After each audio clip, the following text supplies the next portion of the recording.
Well, I'm down in here working on the bellows in here, and I'm doing this shift bellow here right now. I want you to look at this. I'm gonna show you what a new one looks like, but after I show you this one, let me get some light on the subject. Just look at this thing, man. And this is how I pulled it out. It was all twisted and wadded up. Now I cut it right there to get it loose because it's bonded with what they call a Bellows cement, kind of like contact cement.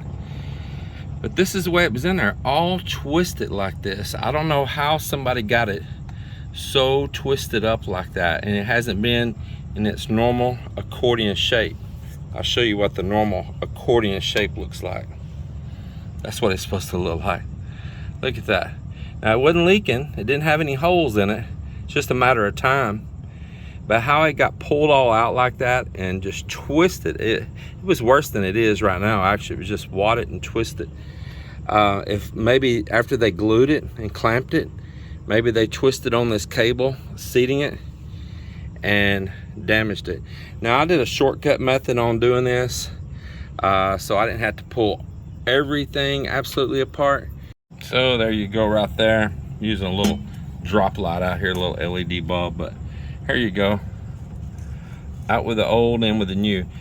Well, anyway, I'm gonna get back busy working on the bellows here. So I can really understand that whoever did the bellows must have not truly known what they were doing, because all on the end of this shift cable right here, that's bellows glue stuck on there. And the way that would have got on there, if they would have put the bellows glue in here first and then slid that over the cable, and when they did, they got globs of it all there, and they didn't get it up where it's supposed to be. And probably most of it slid off on the cable on the way up there. So that tells me right there, somebody didn't know what's up. I need to get this scraped off of here so this will pass through here really easy and smooth, and get this all cleaned up. I'll go get a little knife or something, scrape it off there. And then what I'm gonna do is get it slid all the way up onto the cable and to right where it needs to be. Then I'll put some bellows glue on there and shove it on up, and then I'll get bellows glue around up in this other end and get it where it's supposed to clamp. So that's the way I'm gonna go about it. Yeah, but little evidence that somebody didn't truly know what they were doing. All right, there it is right there, and that looks way better. It's all cleaned up. I sanded it off a little bit. It's a brass end, and just kind of cleaned it up with some real fine sandpaper. And now I'm going to go ahead and get this joker here all assembled back together. I've been working on getting this boot up on here, and let me tell you what, it has not been easy. This end right here is really thick, hard rubber, and the diameter of that hole was very, very small. And I think that might have been how they got the original one so twisted up as well. I think they may have really wadded it and twisted it trying to get it down on here. So what I did was I heated up a cup of boiling water. I took a cup of boiling water here, and I put that boot down in it and got it really warm. And then I took a nut driver. Find the one that I was using. I was using a nut driver here. I'll show you what I'm talking about. Wherever it went, I was taking a nut driver, and I went in the opposite way in here and pushed up inside right to the end, and expanded that rubber from the wrong direction to open up that hole to where it was expanded out some to start slipping this end on.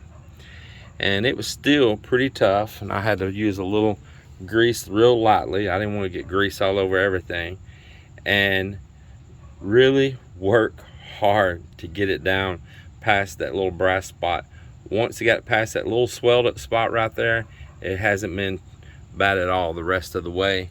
And I'm not going to apply any more grease either. I'm going to let it rub itself all off and clean the cable back up when it gets to the other end. But man, oh man, that thing was tight.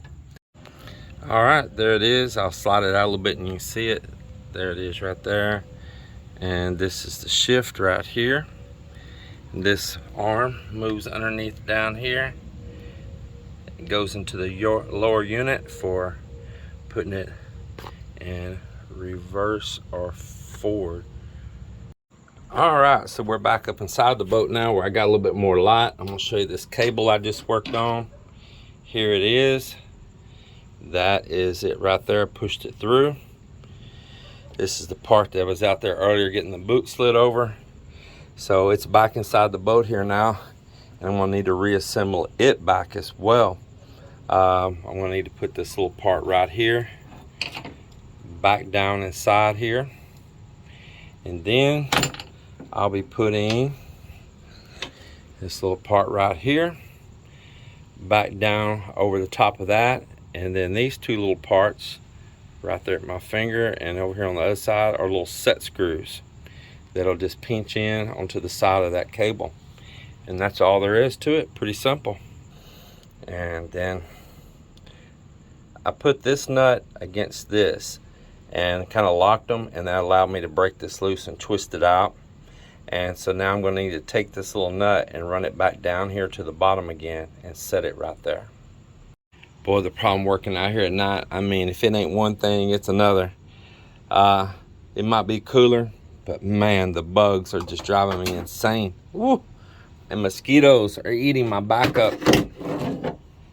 Yep, they are getting me on my back. All right, so here we go. So I got that set. There's a little eye in that. Now you can actually slip that piece through. It's like a little brass barrel like through there, and it's got a set on each side. It's got a hole that cable goes up through in the middle. Make sure you get that up in there, and then set those. A little pressure on one side, then a little pressure on the other, then a little pressure back the other side again. Don't just run one side down and not the other. And I had this mark the distance it was here before I started, and I can see my marks on my thread still right there, and there it is. Actually, one more turn, and there it is right there. So this is all ready to put back together onto the shift unit down here.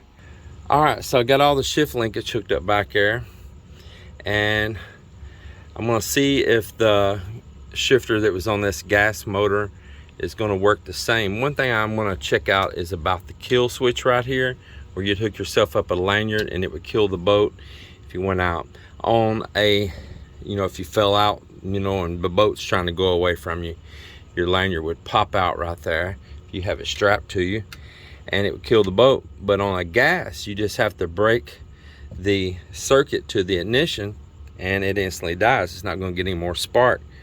But on a diesel, it's a different story. You actually have to energize a solenoid to shut the fuel off. So I need to check out the wiring diagram on that and see how the two function different with each other and get that figured out. See exactly how they're doing that. But I have a diagram for the wiring, how it all is for the diesel, and I'll definitely get that one taken care of. I may just have to go ahead and change this whole thing in case this is designed different for the lanyard. So we're going to go in reverse.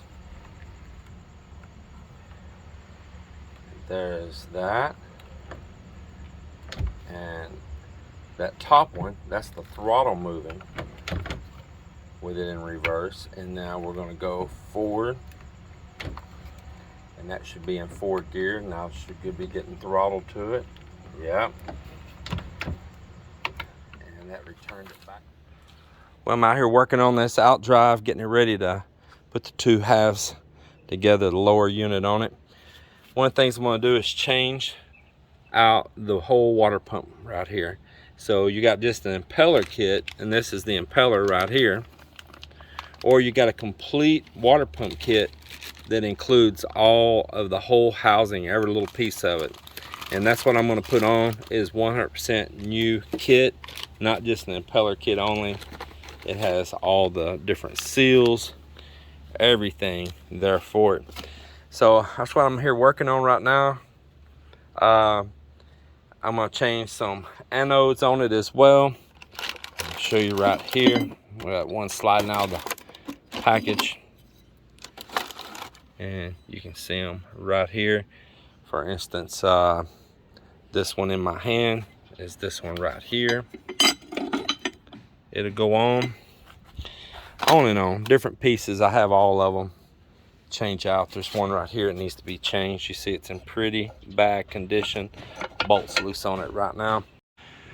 Well, we have been changing out the water pump and the water pump housing, the impeller and the impeller housing, and we changed out this main shaft seal down in there as well. You know, one of the things I am doing is I have all the manuals to this, and I go over everything with the manual, even if I've done it before. And sure enough, there was things I thought was odd about it when I worked on this and when I worked on the shift boot. And it's because whoever's been in here before did some things incorrectly. In fact, they even left a tool in there that wasn't even supposed to be left behind on a seal, you know. I'm like, man, what's this here for? So just, you know, on this stuff, don't just assume or copy what somebody else has done. It's really good to go those manuals and check step by step. But this is the old shaft seal that's down in here deep underneath, below the pump. And this is the old pump and the housing. You see that black in there. That kind of leads me to think it's not grease or nothing. That's rubber that somebody may have cranked this thing before dry and scorched that right off the bat. The other plate here had it on there also, scorched burnt rubber on there, and that is usually when someone's cranked this thing up dry, even if briefly. Another thing here is that whoever popped this little tube off right here, and it has a little zip tie lock around it, whoever took it off here also shows me they didn't know what they were doing, because it's made just to squeeze this release in and release it right there. So they could have even broke this messing with it like that. Yeah, it's the way it is. All right, well, we are going to look now about getting this assembled back together. Well, I brought the lower unit in right here and set it in this box, and Cap helped me, and we put it all back together here. It's got the new anodes on it. It's got all the new seals. Got the new water pump, new main seal, O-rings. It's got it all. And so I'm tired. It's late in the morning. If I have time before we go to the city, I'm gonna go ahead and slide this together and put it on the back of the boat. But it may be a few days, because we have a really big event happening in our lives with my sweet dear wife. And so I'm gonna have to give her all the attention that she deserves when she's going through a really hard time, and a little traumatic for her, something she's never been through. So I try to get that together, get it buttoned up, and then I'm gonna have to take a break again and take care of my sweet wife.